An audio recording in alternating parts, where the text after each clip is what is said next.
그렇다고 하면은 이 아이의 우울감을 잘 달래고자 한다면요. 첫 번째로 해야 될 일은 아이의 말을 끝까지 인내하시면서 들어주셔야 됩니다.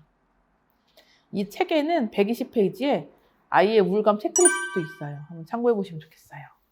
그러면 아이의 말을 잘 들어주는 3가지 방법이 있어요. 이것도 1, 2, 3 딱 구체적으로 이렇게 얘기해 주셨는데요.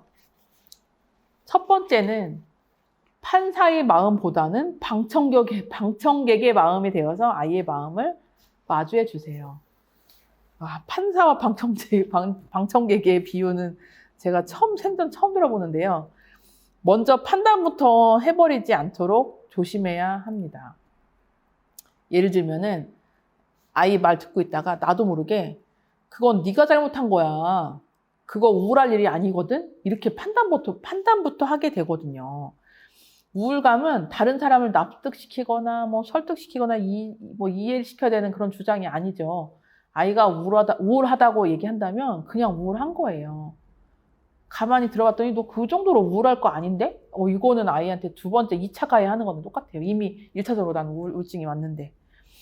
아이의 말을 잘 듣기 위해서는 선고를 내리는 판단하는 판사의 마음보다는 추임새와 리액션에 힘쓰는 콘서트장의 방청객들 보세요. 방청객의 마음으로 아이한테 리액션 해주고 너 그랬냐고 추임새 해주고 그런 방청객의 마음이 훨씬 도움이 됩니다.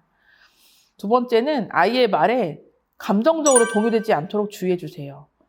아이가 자신의 감정을 마음속 깊은 곳에 가라앉히는 이유가 있어요.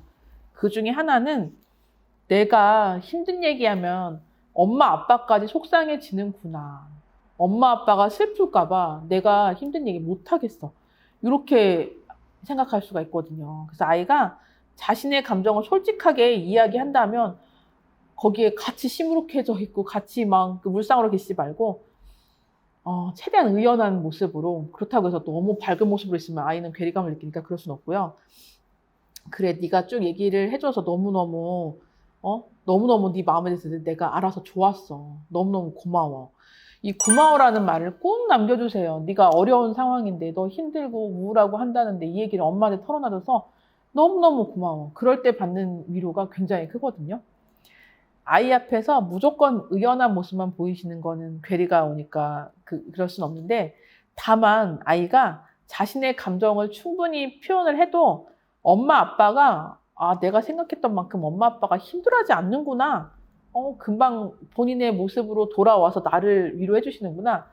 그런 태도를 유지해 주시는 게 굉장히 중요합니다. 그래서 여기서 예를 들어서 예시로 제시하신 말씀이 있는데요. 부모의 말입니다. 내가 힘들다고 해서 엄마도 처음에는 얼마나 마음 아프고 걱정했는지 몰라. 하지만 다른 친구들도 그럴 때가 있고 시간이 지나면 나아진대. 그리고 그 사이에 우리가 같이 그 문제를 해결할 방법도 찾았잖아? 그래서 이제 엄마는 마음이 한결 편해졌어. 이런 식으로 시간이 지나면 불편했던 마음이 좋아지고 다른 친구들도 비슷한 일을 겪으면서 큰다는 사실을 알려주시면 좋겠습니다. 그리고 세 번째는요, 구체적으로 질문하는 습관을 들이셔야 돼요. 구체적으로. 예, 아니요식의 답변이 나오는 그런 질문보다는 구체적인 거. 기분 좋지? 괜찮지? 무슨 일 없지? 이런 거는 완전 피하셔야 돼요. 그러니까 애들은 부모 실망시키고 싶지 않은 마음을 아이들은 다 갖고 있거든요. 그래서 반사적으로 괜찮아요라고 대답하기 좋거든요. 근데 그래서 괜찮지 않은데 엄마 아빠가 예, 아니요로 물어보니까 어쩔 수 없이 듣기 좋은 말을 하게 됐거든요. 그래서 물어볼 때는 이렇게 속상하고 울고 싶은 일이 뭐가 있었니? 짜증나는 일이 뭐가 좀 있었어? 위기 순간들은 없었니? 어떻게 배는 아프지 않고? 유독 오늘 좀 졸려 보이는데? 별로 하고 싶지 않아졌어? 네, 이런 식으로 물어보시는 게 부모가 아이의 마음을 추측하는데 많이 도움이 되실 거예요. 그래서 여기 이제 비유가 또 우울감에 대한 비유가 이제 파도로 비유를 하셨어요. 우울감은 큰 파도와 같습니다. 그래서 이거를 파도를 없애버리실 수 있어요? 하나님밖에 못하실 거예요. 우울감은 큰 파도와 같아서 극복하는 것보다 없앨 수 없고요. 타고 넘어가는 요령을 가르쳐 주셔야 됩니다. 우울감은 왔다가 가는 거예요. 파도가 왔다가 가는 것처럼요.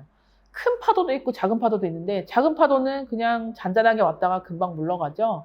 아무리 큰 파도도 뭐 15분 이상 걸리지 않을 거예요. 저 멀리 해안선에서부터 와서 물러가는 데까지. 결국은 가게 되는데 이 파도가 우리 아이를 쓸어가지 않도록 도와주셔야 돼요.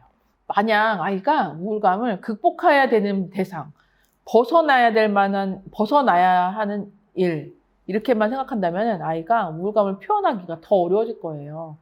우울이 찾아올 때마다 아이는 극복에 실패한 죄인이라고 생각할 거거든요. 반면에 우울한 감정을 잘 표현하고 달랠 수 있는 아이는 커서도 위기를 좀 더 수월하게 넘길 수 있을 거예요. 그래서 위기를 넘어가고 자기 위치로 돌아올 수 있는 아이로 성장할 것 같습니다.